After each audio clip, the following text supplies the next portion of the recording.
dear student, this is Vishal, your language trainer and the motivational speaker.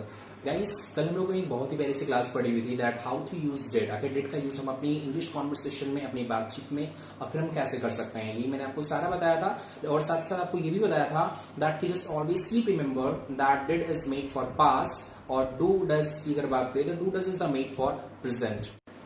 But guys today we are going to talk about a future. आज हम future की बात करेंगे और future के लिए अगर देखा जाए तो हमारे पास दो टाइम वर्ड ऐसे हैं जो हम यूज कर सकते हैं, जिसमें कि नंबर 1 आपका आता है शैल और नंबर 2 आपका आता है विल। लेकिन अक्सर लोगों में ये कंफ्यूजन बना होता है कि कहां पे शैल का यूज करें और कहां पर विल का यूज करें। तो इसके लिए आपको कुछ नहीं करना है, बस इतना याद रखना है कि जहां भी बात आती है भाषा की, स्पेशली इंग्लिश लैंग्वेज की बात आती है, तो इंग्लिश लैंग्वेज में शैल का यूज बेहद कम होता है। तो अगर आपको सी किसी भी सब्जेक्ट के बारे में अगर आपको क्वेश्चन और आंसर बनाने हैं तो आप सिंपली शैल ना यूज करके सिर्फ और सिर्फ आप विल यूज करके आप अपना काम चला सकते हैं और आपका सेंटेंस जो है 110% वो आपका सही होगा।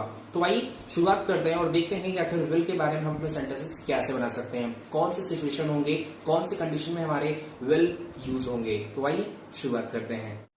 सबसे पहले मैं आपको एक चीज क्लियर कर दूं, याद रखिएगा that do does is made for present, did is made for past and if you talk about a will then that is made for future. कि अगर डू डज की बात करें तो डू डज का यूज आपका वर्तमान के लिए होता है, डिड का यूज आपका पास्ट यानी अतीत के लिए होता है, और अगर वहीं विल की बात करें तो विल का यूज आपका फ्यूचर के लिए होता है। लेकिन जो कंडीशन इसमें आएगी, कंडीशन आपकी बिगनिंग से ही स्टार्ट होगी। बिगनिंग क्लास में, शुरुआत की क्लासेस में आपने नोटिस किया होगा, मैंने आपको छोटी सी क्लास पढ़ी थी लाइक डू और डज, और मैंने आपसे पूछा था कि आप कोई काम करते हैं कि नहीं करते हैं। तो चलिए, अगर कंफर्म है कि आप उस काम को करते हैं तो आपने पास्ट में भी किया होगा, और पास्ट में किया होगा तो उसके लिए मैंने कल आपको डेट पढ़ाया था। लेकिन अगर आपने पास्ट में भी किया था तो हो सकता है आप आने वाले समय यानी फ्यूचर में भी करेंगे।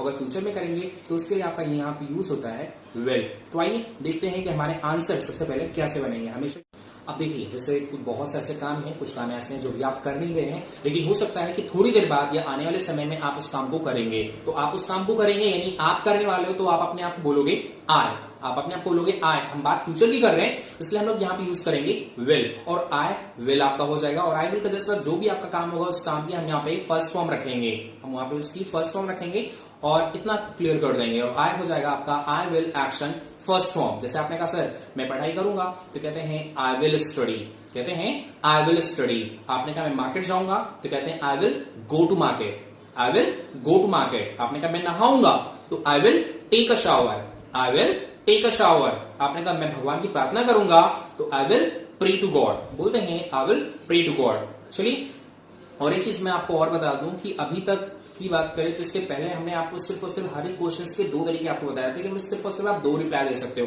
यस और नो। लेकिन आज की क्लासेस थोड़ी इंटरेस्टिंग होने वाली है। इंटरेस्टिंग ये है कि आज मैं आपको सिर्फ 2 नहीं, आज मैं आपको एक क्वेश्चन के 5 जवाब बताऊंगा। जी हाँ, आज मैं आपको एक क्वेश्चन के 5 आंसर दूंगा कि आप सिर्फ और सिर्फ यस और नो ना बोल करके आप अपने क्वेश्चंस को और आंसर्स को और भी बढ़ा सकते हैं और आप टोटल जवाब 5 दे सकते हैं। तो आइए देखते हैं। तो ये तो होगा यस में। अब बारी आती है नो की। तो अगर हमें नो में जवाब देना होगा कि मैं इस काम को नहीं करूंगा, मैं इस काम को नहीं करूंगा, तो वहां पे हम जवाब कैसे देंगे? तो सिंपल सा तरीका वही है कि मैं नहीं करूंगा तो मैं अपने आप को आए कहूंगा, नहीं करूंगा तो निकला जाएगा नॉट। मगर याद रखिएगा नॉट अकेला नहीं आएगा, मैंने आपको बताया था। तो नॉट के पहले हम लोग यूज करने वाले यहाँ पे विल बी, तो हो जाएगा आपका सेंटेंस आई विल नॉट। हाँ, हो जाएगा आपका आई विल नॉट। और आई विल नॉट के जस्ट बाद जो भी आपका काम होगा उस काम की हम यहाँ पे फर्स्ट फॉर्म रख देंगे, तो हो जाएगा आपका I will not action first form. जैसे आपने कहा मैं कॉलेज नहीं जाऊंगा, आपने कहा मैं कॉलेज नहीं जाऊंगा, तो हो जाएगा आपका I will not go to college, I will not go to college.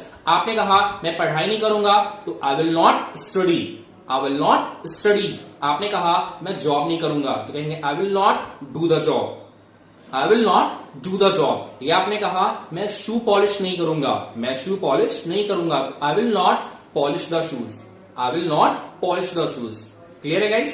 चलिए, तो अभी तक 2 वे थे, अब थोड़ा सा और आगे बढ़ाते हैं और अब मैं आपको बताऊंगा कैसे हम इसको 5 कर सकते हैं। जी हाँ, तो देखिए 5 करने के लिए इसमें थोड़ी सी कंडीशन लानी होगी। कंडीशन ये लानी होगी कि right now we are talking about a future, right now we are talking about a future. लेकिन अगर फ्यूचर की बात करें तो हम में से किसी ने अपना भविष्य, अपना आने वाला कल नहीं देखा है। No one has seen their future, किसी ने अपना भविष्य नहीं देखा है। तो क्या होता है that some time we have to talk about a possibilities, Sometime we have to talk about our possibilities. कभी कभी हमें संभावना की भी बात करनी पड़ती है कि फ्यूचर है तो जरूरी नहीं है कि वो काम होगा। कभी कभी हमें संभावना भी व्यक्त करनी पड़ती है कि यार शायद मैं इस काम को करूंगा, शायद मैं इस काम को करूंगा। तो मैं अपनी बात कर रहा हूं तो मैं अपने आप को बोलूंगा आई, मैं आपको बोलूंगा आई। हम शायद की बात कर रहे हैं तो शायद के लिए यहां पे आ जाएगा मे, और कहेंगे आई मे। जी हाँ, बोलिएगा मेरे साथ, आई मे। हाँ, कहते हैं आई मे। और आई मे के जस्ट बाद जिस भी काम की आपको पॉसिबिलिटीज लगती है कि इस काम को शायद मैं करूंगा, तो उसको आप लास्ट में रख देना है आई मे एक्शन फर्स्ट फॉर्म के तरह। जैसे आपने कहा मैं शायद में नहाऊंगा, आपने कहा शायद मैं नहाऊंगा, तो कहते हैं I may take a shower, I may take a shower. आपने कहा शायद मैं दिल्ली जाऊंगा, शायद मैं दिल्ली जाऊंगा, तो कहेंगे I may go to Delhi, I may go to Delhi. आपने कहा शायद मैं वापस आऊंगा, आपने कहा शायद मैं वापस आऊंगा, तो आई मे रिटर्न, तो कहते हैं आई मे रिटर्न। या आपने कहा शायद मैं होमवर्क करूंगा, आपने कहा शायद मैं होमवर्क करूंगा, तो कहेंगे I may complete the homework, I may complete the homework. चलिए, ये तो थी आपकी पॉसिबिलिटीज, लेकिन कभी कभी पॉसिबिलिटीज याद रखेगा आपकी पॉसिबिलिटीज इससे भी बेहद कम होती है। कभी कभी आपकी उम्मीद ना के बराबर होती है। ना के बराबर यानी आप कहते हो यार बहुत कम उम्मीद है मैं इस काम को कर पाऊंगा। जैसे किसी दोस्त ने आपको अपने यहाँ इन्वाइट किया, उसके यहाँ पार्टी है, आपको इन्वाइट किया, शादी है, आपको इन्वाइट किया, लेकिन उसी दिन आपका एग्जाम भी है और आपका बहुत अच्छा दोस्त भी है और उसके यहाँ जाना जरूरी भी है। तो दोनों तरफ देखा जाए तो अब उसके यहाँ जाना आपको ज्यादा जरूरी है या आपको अपना एग्जाम देना ज्यादा जरूरी है? तो यहाँ पे एग्जाम ज्यादा जरूरी समझ में आता है। तो फिर भी लेकिन अपने दोस्त से आप यही कहोगे यार बहुत कम उम्मीद है, शायद मैं आ पाऊंगा। आपको बहुत कम उम्मीद है, तो बहुत कम उम्मीद है, किसकी उम्मीद कम है? आपकी उम्मीद कम है। तो आप अपने आप बोलोगे आई, और आई का जस्ट यहाँ पे आ जाएगा माइट, यहाँ पे आएगा आपका माइट। याद रखिए यहाँ पे मे नहीं आएगा, तो बोलेंगे आई माइट। हाँ, बोलते हैं आई माइट, क्या बोलेंगे? I might. जी हाँ, और आई माइट का जस्ट बाद यहाँ पे जो भी आपका काम होगा उस काम की आप यहाँ पे फर्स्ट फॉर्म रखोगे। आपने कहा I might attend the party, I might attend the party, यानी बहुत कम उम्मीद है मैं पार्टी में आ पाऊंगा, तो I might attend the party. या आपने कहा या मैंने कहा यार कल में बहुत कम उम्मीद है, कल मैं पढ़ाऊंगा, तो कहते हैं I might teach, I might teach. जी हाँ, आई माइट टीच। या मैंने कहा यार बहुत कम उम्मीद है कल मैं मंदिर जाऊंगा, तो I might go to temple, I might go to temple. या मैंने कहा कि बहुत कम उम्मीद है यार कल मैं गेम खेलूंगा, I might play game, I might play game. Clear है गाइस? चलिए, तो ये हो गई पॉसिबिलिटीज। लेकिन कभी कभी कुछ काम ऐसे होते हैं जहां पे आप 100 नहीं, आप 200% कंफर्म होते हो, श्योर होते हो। 100 नहीं 110% गारंटी होती है कि आप इस काम को करोगे ही करोगे। जैसे आपने बात कर लिया लाइक फ्यूचर में कोई काम है, लाइक आपके दोस्त की शादी है, दोस्त की शादी है, अब जिस डेट पर शादी है या पार्टी है उस दिन आपको कोई काम नहीं है, तो आपके दोस्त की शादी है और आप ना जाओ, ऐसा हो नहीं सकता। तो अपने दोस्त से यही कहोगे यार मैं जरूर आऊंगा, आप यही कहते हो यार मैं जरूर आऊंगा, मतलब मैं इस काम को जरूर करूंगा। तो यानी यहाँ पे बहुत ज्यादा पावर लग रहा है और करो यार मैं इस काम को जरूर करूंगा, तो आप करोगे तो आप अपने आप बोलोगे आई, और जरूर करोगे तो इसलिए यहाँ पे आ जाएगा मस्ट, यहाँ पे आएगा आपका मस्ट, और कहेंगे आई मस्ट, बोलते हैं आई मस्ट। आई मस्ट जिस बात जो भी आपका काम होगा उसका आप यहाँ पे फर्स्ट फॉर्म रखोगे, आपका सेंटेंस क्लियर हो जाएगा। क्लियर है गाइस?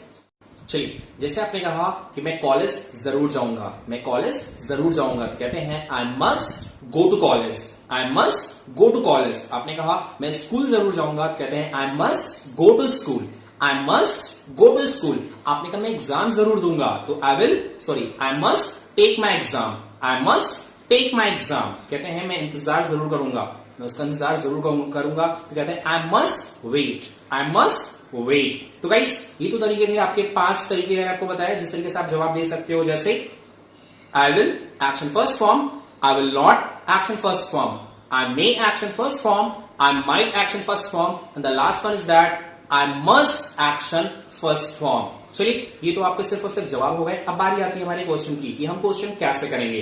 तो तरीका हमेशा के तरीके वही होने वाला है कि जैसा हम लोगों ने पहले क्वेश्चन किया था। तरीका क्या था कि हमने जो भी नया टाइम वर्ड हमारा था उसको निकाल के हमने आगे रखा था। तो आगे रखा था तो पहले हम आगे रखेंगे विल को। सवाल मैं आपसे करने वाला हूं तो आपके मैं बोलूंगा यू, नॉट की आई, तो हो जाएगा आपका विल यू। और विल यू के जस्ट जो भी आपका एक्शन होगा उस एक्शन की हम यहाँ पे फर्स्ट फॉर्म रखेंगे, आपका सेंटेंस पूरा हो गया। जैसे मैंने कहा क्या आप पढ़ाई करोगे, जैसे मैं आपको पढ़ाने जा रहा हूं लेकिन मुझे नहीं पता आप पढ़ाई करोगे कि नहीं करोगे, तो कहते हैं क्या आप पढ़ाई करोगे, तो कहते हैं will you study, will you study. क्या आप होमवर्क करोगे, will you complete the homework, will you complete the homework. मैंने कहा क्या आप इंग्लिश बोलोगे, will you speak English, will you speak English. मैंने कहा क्या आप हिंदी बोलोगे, will you speak Hindi, will you speak Hindi. Clear है गाइस? चलो, उम्मीद करता हूं कि आपको ये क्लासेस बहुत अच्छे से समझ में आ गई होगी। और शुरुआत में मैंने आपको बताया था कि आपको आई यू ही सी इट, आपको कोई भी किसी के भी बारे में आपको सवाल करना है तो सिर्फ और सिर्फ आपको यहाँ पे विल का यूज करना है और कोई भी टाइम वर्ड आपको यूज यहाँ पे नहीं करना है। तो सीधे आते हैं हम अपने फॉर्मेट पे। हमारा फॉर्मेट कुछ इस प्रकार से होगा, मैंने आपको दिखा दिया आपको that will you action first form, will you action first form, I will action first form, I will not action first form, I may action first form, I might action first form, and the last one is that I must action first form। तो उम्मीद करता हूं कि आपको अच्छे से समझ में आ गया होगा। अब देखिए, ही और शी यानी कि थर्ड पर्सन के बारे में मैं आपको नहीं बताऊंगा कि आपको क्वेश्चन कैसे करने हैं, ये अब आपकी रिस्पॉन्सिबिलिटी है, क्योंकि मैंने आपको बताया है कि दैट की विल इज इक्वल टू आप सबके बारे में आप क्वेश्चन और आंसर आप कर सकते हो। तो आपको दिखाना है कि आप थर्ड पर्सन के बारे में क्वेश्चन आंसर कैसे करोगे, क्योंकि आज से थोड़ा सा हम बदलाव करने वाले हैं। बदलाव ये कि आज से आधा काम आप करोगे तो आधा काम मैं करूंगा। आई और यू के बारे में क्वेश्चन आंसर अगर मैं बनाऊंगा तो ही शी यानी थर्ड पर्सन के बारे में क्वेश्चन आंसर आप बनाओगे। हाँ, even if you make any you can say that की इनकरेक्ट, अगर कोई भी चीज अगर आपका इनकरेक्ट होता है I will get back to understood, मैं आपको आगे बढ़ेंगे। सो गाइस, उम्मीद करता हूं कि आपको ये मेरी क्लासेस समझ में आई होगी। और अगर फिर भी अगर आपके मन में कोई डाउट्स पे कोई क्वेश्चन है तो आप ग्रुप में मैसेज करके आप अपने प्रॉब्लम का सोल्यूशन वहां से भी आप ले सकते हैं। सो गाइस, चलिए विदा लेते हैं। कहते हैं shall I take my leave now, चलिए साथ में बोलेगा shall I take my leave now, फिर से बोलिए shall I take my leave now. तो आंसर क्या देंगे? ओ श्योर। जी हाँ, आंसर देंगे ओ श्योर। कहते हैं कल मिलते हैं, see you tomorrow, see you tomorrow, same time same place in the classroom. Till then put your hands and say, put your hands and say, बोलेंगे आदियोस। क्या बोलेंगे guys? Adios. Okay, adios guys. Okay, so well, if you like my video, so please like and subscribe our channels. Okay.